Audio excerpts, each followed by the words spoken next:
Hello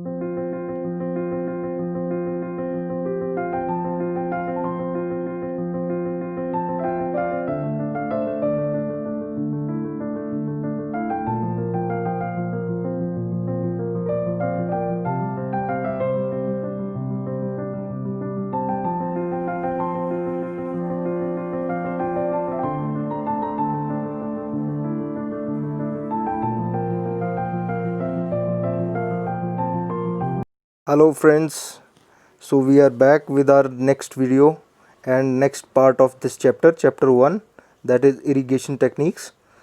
तो फिर हम आज डिस्कस करेंगे। और एक बहुत इम्पॉर्टेंट चीज़, इन चीज़ों की एंड में जब ये चीज़ मैं लेक्चर फिनिश कर दूंगा तो उसके बाद मैं आपको I will show you the pictures of these things. जितनी भी मैंने आपको ये इरिगेशन टेक्निक्स बताई हैं उन सब की मैं एक पिक्चर्स आपको दिखाऊंगा और उनके बारे में आपको बताऊंगा कौन सी चीज़ किस तरह से चल रही है। So when we come across now the next topic, that is techniques of water distribution in the field. Now techniques of water distribution in the field, which we call it as it is 7. There are 7 types of techniques which we are using usually in India. First is free flooding or ordinary flooding. As the name suggests, it is free flooding.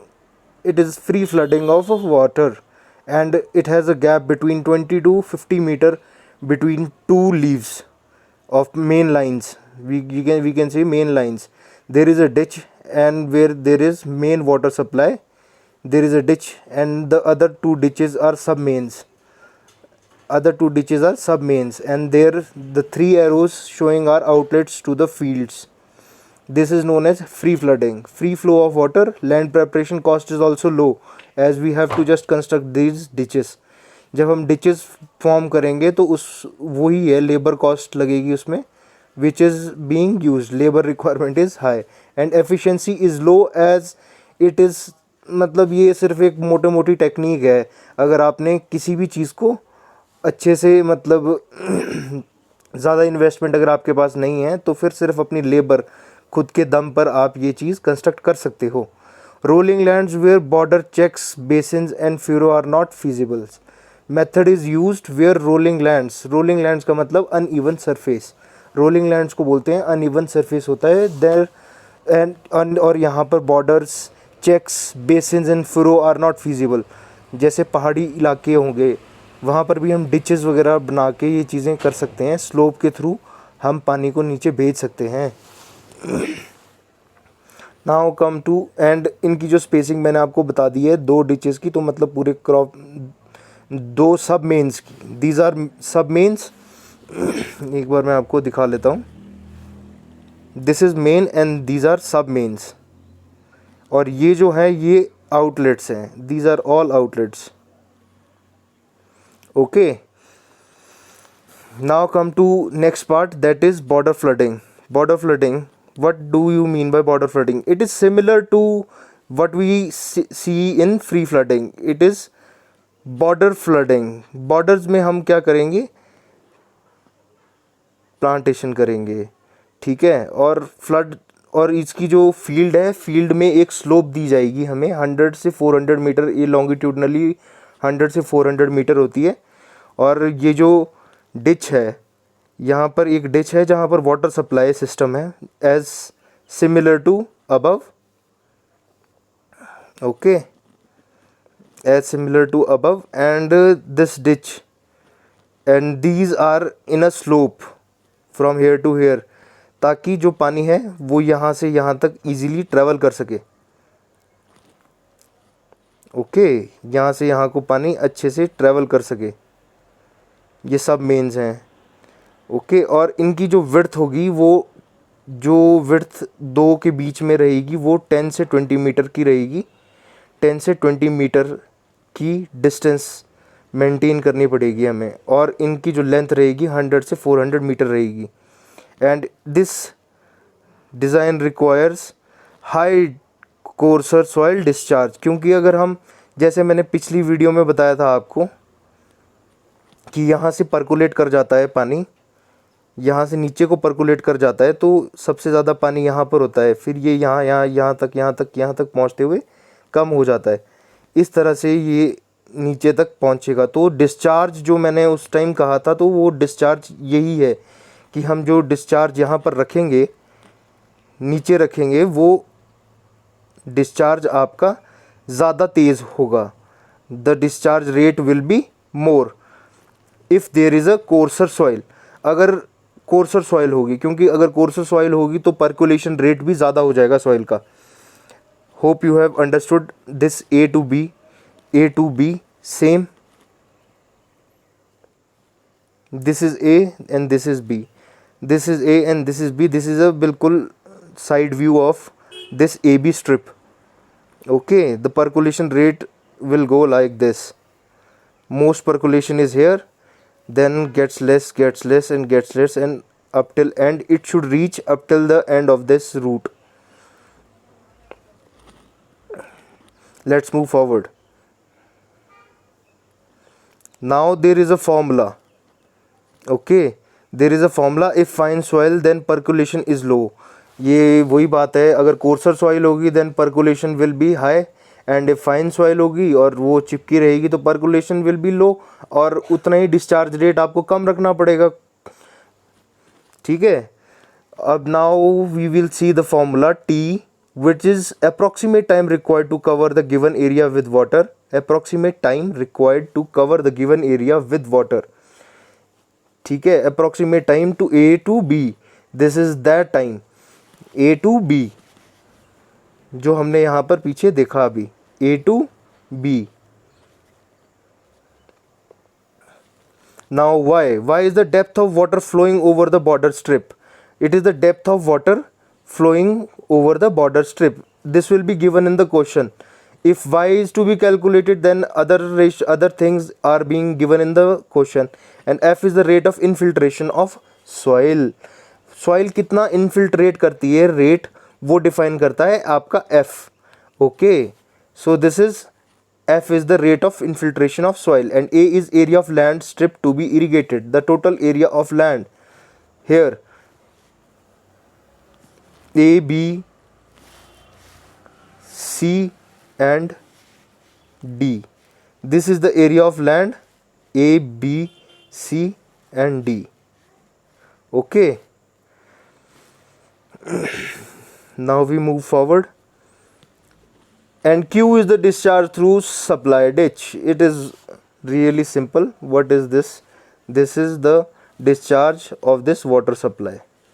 ताकि ये पानी ए से लेकर B तक पूरे proper तरीके से पहुंच सके और हर क्रॉप को पानी सफिशिएंट अमाउंट ऑफ वाटर मिल सके। Okay, now comes to the next thing which is this is a numerical. अब ये न्यूमेरिकल आपको, this is a very important formula and you have to remember it. This is very important and please remember this formula and solve numericals on based on these formulas. इस पे अब मैं यहाँ पर आपको अभी सॉल्व करके तो नहीं दिखा सकता, लेकिन चलो एक क्वेश्चन है जिसकी गिवन डाटा मैंने सामने रखा है। हेक्टर्स को अगर कन्वर्ट करना होगा तो मैंने पिछली वीडियो में बताया था आपको कि 10 × 10⁴ से मल्टीप्लाई करना है हेक्टर को, then it will give you in metre square. Area will be given to you in the metre square, and आपको सारे के सारे डायमेंशंस याद होने चाहिए। और इन सारी वैल्यूज़ को ए क्यू एफ वाई, इन सब की वैल्यूज़ को जब हम इस फॉर्मूला में पुट करेंगे then we will get the answer. But units का ध्यान आपको हमेशा रखना ही होगा। Convert the units according to the need. यहाँ पर आर है, यहाँ पर सेकेंड है, देन मैंने इसको आर्स में कन्वर्ट करना ज़्यादा प्रेफर किया। जब ये आर्स में ही आंसर आएगा, time period will be in hours only because I have calculated it in hours. बट जो ये मिनट्स का है, then when you get it in hours then you can convert it into minutes. और इस क्वेश्चन में एक और इम्पॉर्टेंट चीज़ पूछी गई थी, that is what will be the maximum area which will be irrigated through this discharge. जो given discharge है हमारे पास Q, तो उसके ऊपर कितना मतलब मैक्सिमम एरिया वो इरीगेट कर सकती है, that is infiltration rate of soil, that is infiltration rate of soil. तो डायरेक्ट यहाँ से फॉर्मूला आ जाता है, A max is equals to maximum area is equals to Q upon F, Q discharge through supply ditch upon F rate of infiltration of soil.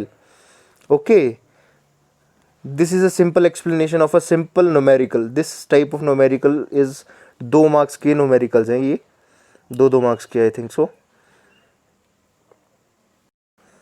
Now comes the third thing. Third is check flooding. Similar to ordinary flooding except water, but इसमें क्या होता है कि water is controlled. जो water आप करेंगे that is controlled through leaves.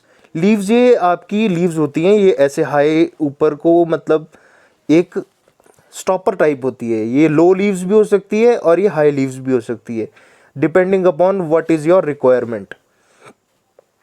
Okay, controlled by low and flat leaves. Okay, यही है नेक्स्ट पॉइंट में, यही दिया हुआ था जो मैंने अभी एक्सप्लेन किया आपको। प्रीवियस ईयर क्वेश्चन आया था इसी चीज़ पे कि check flooding is suitable for both more permeable soil and less permeable soil, and this check flooding का ये क्वेश्चन 1 marks क्वेश्चन था। check flooding is suitable for what? more permeable soil and less permeable soil. this is previous year GATE और ESC question. this is I think so ESC question था, ये ESC या GATE में से किसी एक question था। I am not sure just now which GATE में आया था ये या फिर ESC में आया था, कोई बात नहीं। नेक्स्ट आगे चलते हैं। Water can be spread quickly for high permeable inducing the percolation losses. Water can be spread quickly for high permeable losses. जब आप डिस्चार्ज रेट उसका ज़्यादा रखेंगे तो क्या वो परमिएबल लेयर भी होगी, तो भी वो ज़्यादा आगे को स्पीड में चला जाएगा ताकि अगले वाले क्रॉप्स को भी वो पानी दे सके। Okay, water can be spread equally for high permeable inducing the percolation losses जो पर्कुलेशन से होते हैं उसको भी ख़त्म करने की कोशिश होती है। The check is filled with water at high rate until water infiltrates. The check is filled with water at high rate, जो अभी मैंने एक्सप्लेन किया कि रेट ज़्यादा रखेंगे तभी नीचे तक पहुंचेगा। High rate until water infiltrates, infiltration of water is inside the soil. ठीक है, ताकि ग्राउंड वाटर लेवल भी बढ़ जाता है, उससे अच्छी चीज़ भी होती है, बट नाइट्रेट्स नहीं मिक्स होने चाहिए, नहीं तो blue baby syndrome, you know, methaemoglobinaemia, what was that scientific name what I called yesterday, that will be happening if अगर वो नाइट्रेट्स आपके पानी में मिक्स हो गए और पानी किसी ने पी लिया, वो ग्राउंड वाटर किसी ने पंप करके पी लिया, तो उनको भी वो नुकसान सहना पड़ सकता है। ये आप समझ चुके होंगे चेक फ्लडिंग क्या चीज़ है। Now comes to